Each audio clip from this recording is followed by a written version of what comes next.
our next wonderful speaker, Deanie Levine. She is the head of customer lifecycle at Pond5. So Deanie, if our audience still, learning from Josh how to, capture their own footage, but what if they still can't? What if that shot is just impossible? So what now?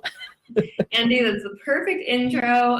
That's exactly what I want to talk to you guys about today. You can use stock to fill in your production. So I'm excited to show you some examples of where creators have done exactly that. Perfect. All right, take it away. Okay. All right. So I hope I get the presentation mode. Okay. I'm sharing a window. Can you see my deck? How to use stock media in your 1 second. Try again. Okay. Share. Okay, do you see it now? Yes. Okay, great. So like Andy said, I'm Deanie. I'm the head of customer lifecycle, which is basically our marketing and partnership function at Pond5. Before I get into the presentation, just wanted to say thank you to the Filmora team for inviting me and the Pond5 team here.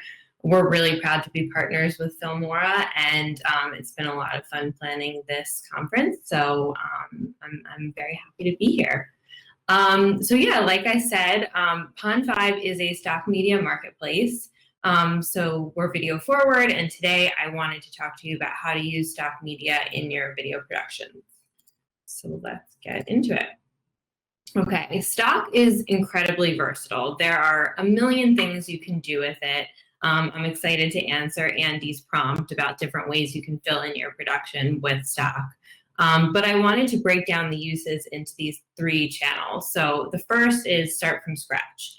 You can create an entire production out of stock assets. So use music, use video, use photos, and piece together really whatever you want.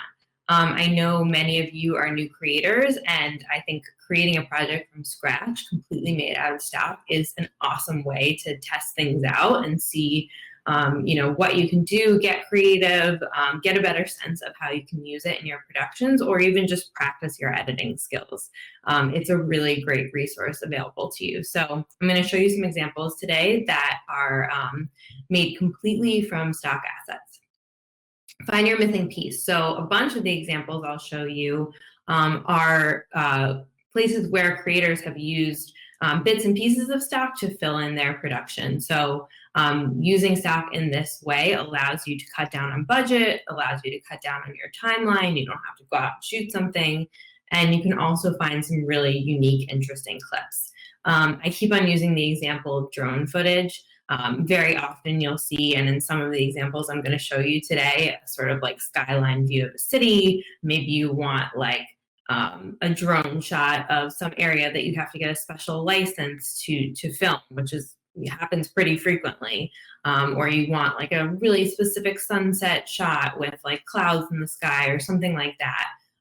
Rather than manufacturing that sort of moment or going out and getting the license or renting a drone or like getting on a helicopter to shoot something, don't take the time and money to do that. Just purchase a stock asset to fill in exactly what you need. Lastly, add some detail. So I want to show you some examples where creators are using stock to do something really cool and interesting and add a little texture or visual element to their production. So that is the sort of the 3 channels we'll go over today. Somehow I just skipped multiple slides. Okay, here we go.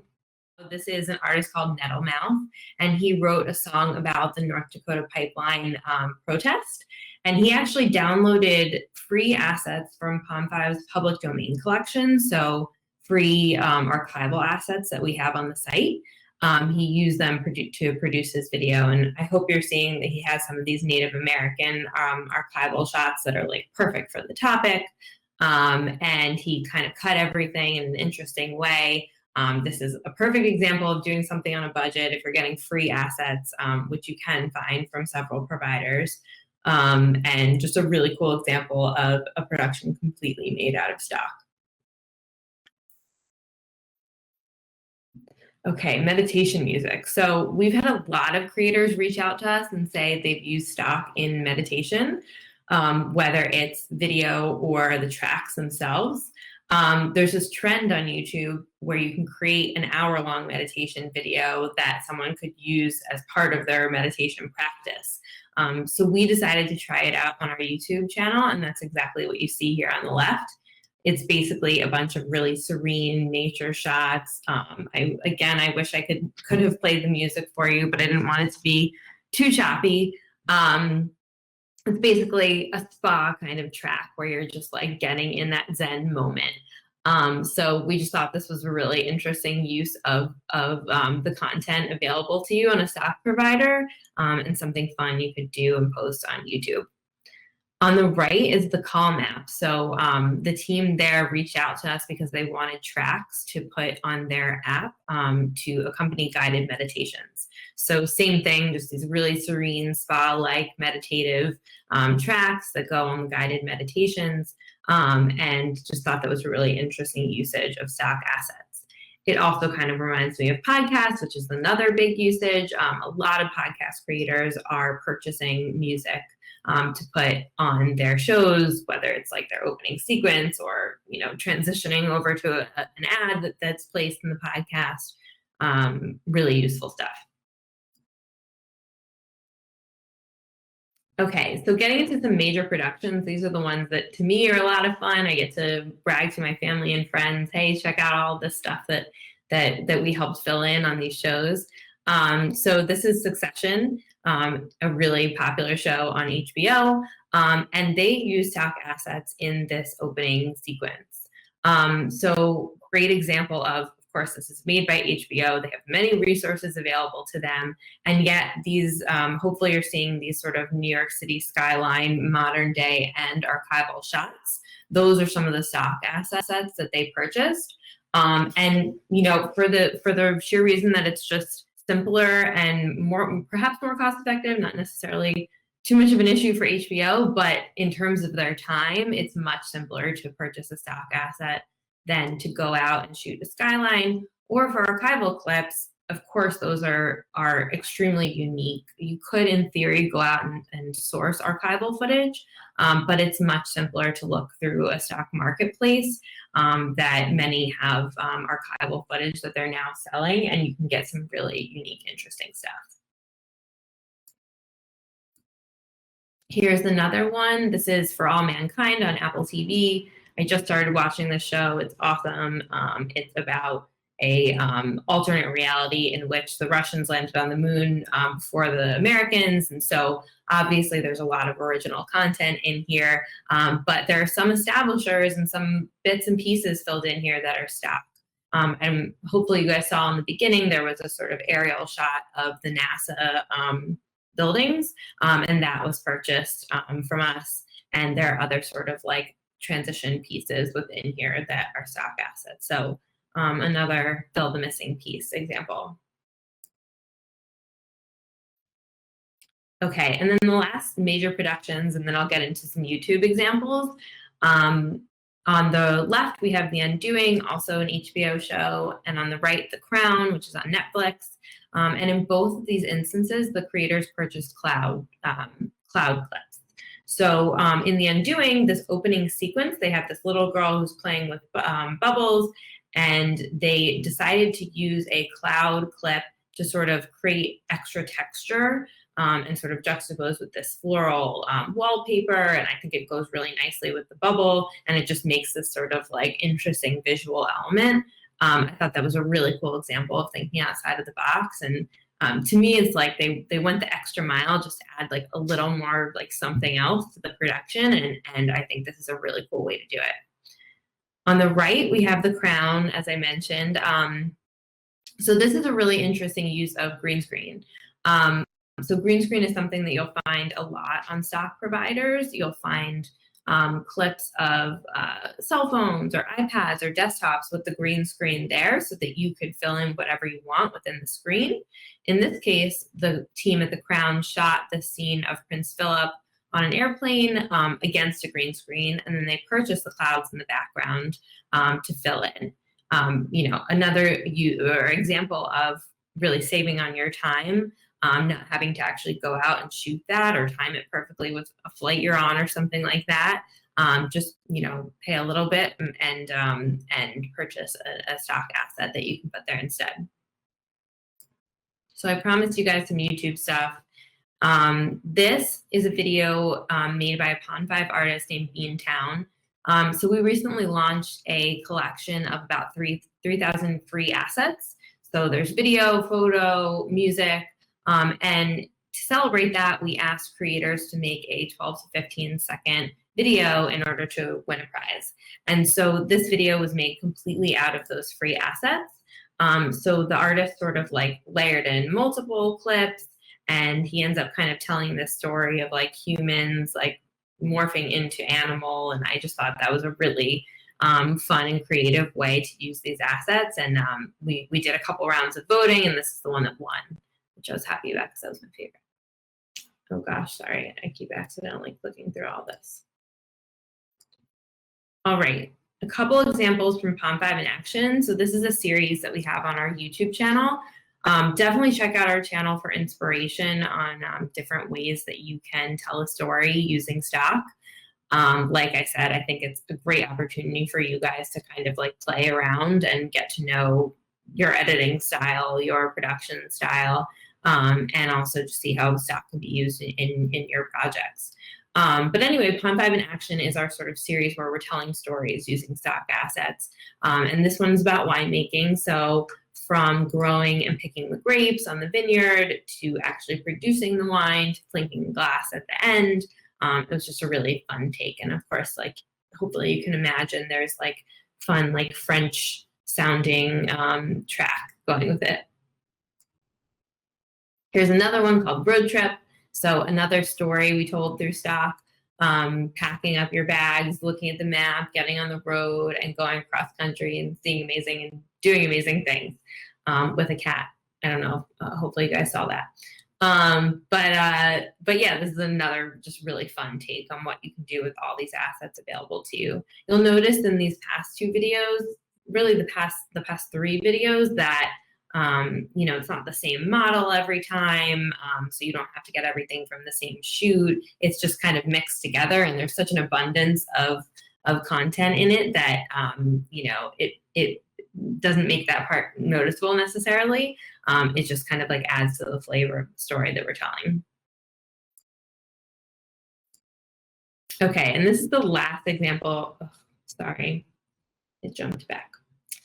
This is the last example I have for you guys today. It's another video we produced called First Contact. And it has this really cool Stranger Things type track with it.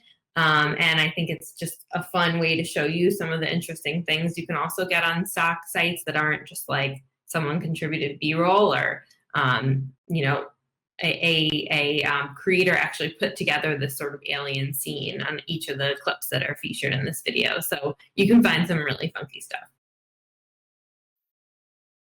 Okay, so those are all the examples I had for you guys today. A little bit about who we are at Pond5. We're the world's largest, most vibrant video first content marketplace.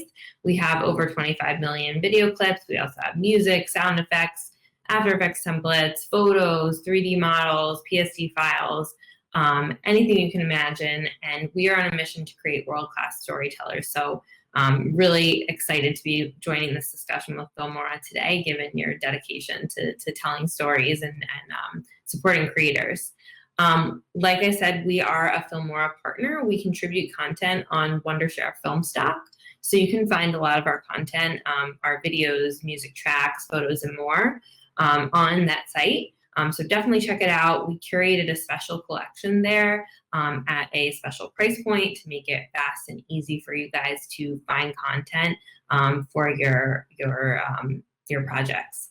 So definitely check out film stock. Just a little bit more about us. You know, you guys are our creators, and I figured you might want a little bit more background about who's involved in the stock media space, like where the content comes from and who's using it. So the contributors. Oh, you guys can hear me okay? Okay, I'll keep going. The contributors are individuals and freelancers, so people who are just looking to, honestly, it's an additional revenue stream. You can earn money on the side selling clips that you have available to you. So we find many people are individuals or freelancers who are just looking to do something fun, although there are many creators who make submitting to stock their livelihood. You can make a proper revenue stream from submitting to stock. We also get content from production companies who are either producing specifically for stock, so they're like going out and hiring models for shoots just to contribute to stock marketplaces, or they're contributing B-roll. We also have media organizations contributing news and archival content. And then the creators who are actually purchasing that content might be creators like you making YouTube videos. We have TV, film, and over-the-top productions like Netflix and Hulu shows.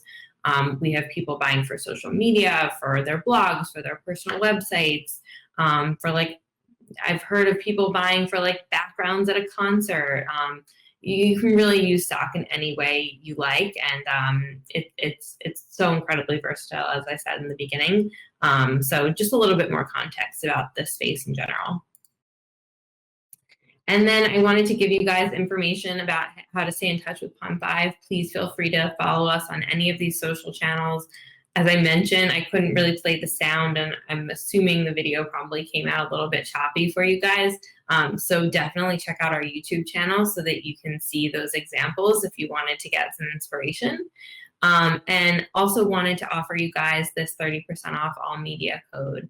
Of course, definitely check out the Filmora or Wondershare film stock site. But if you want to check out Pond5, jot down this code Filmora21, and you can get 30% off any purchase, off your first purchase on Pond5 until the end of July. So that is it.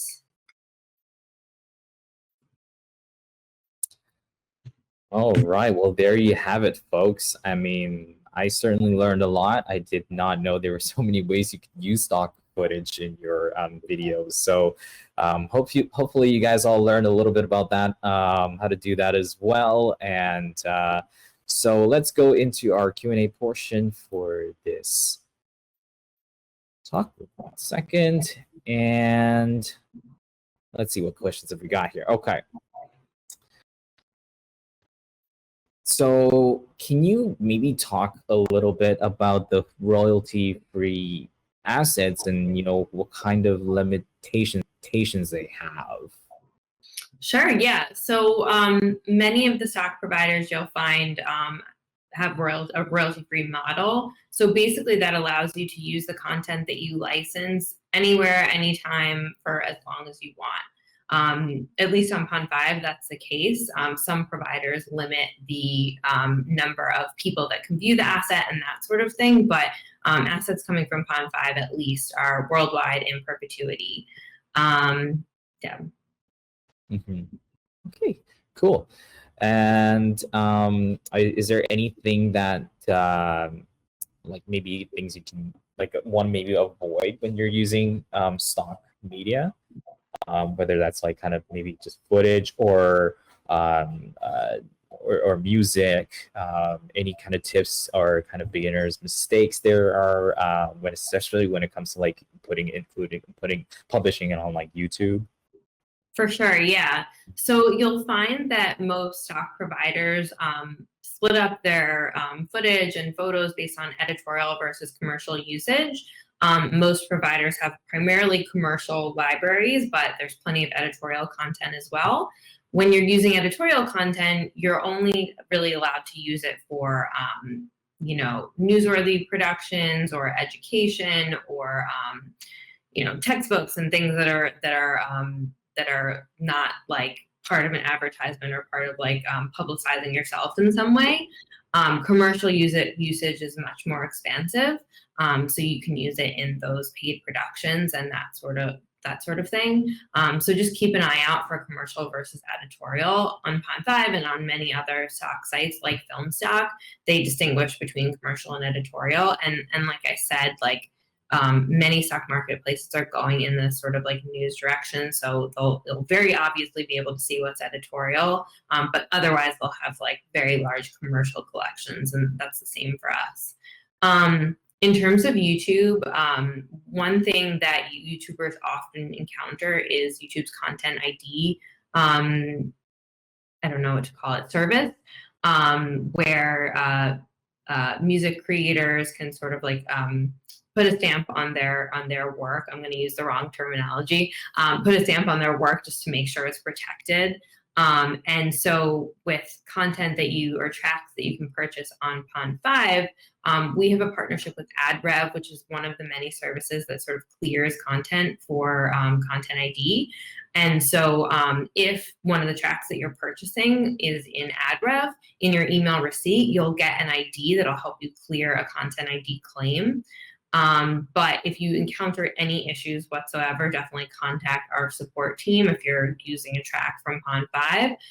But otherwise, just check out terms and information on whatever stock site you're looking at, just to see how they handle Content ID. It can be a pain in the butt, but like, especially at Pond5, we're very eager to help because we know that it can be kind of a pain.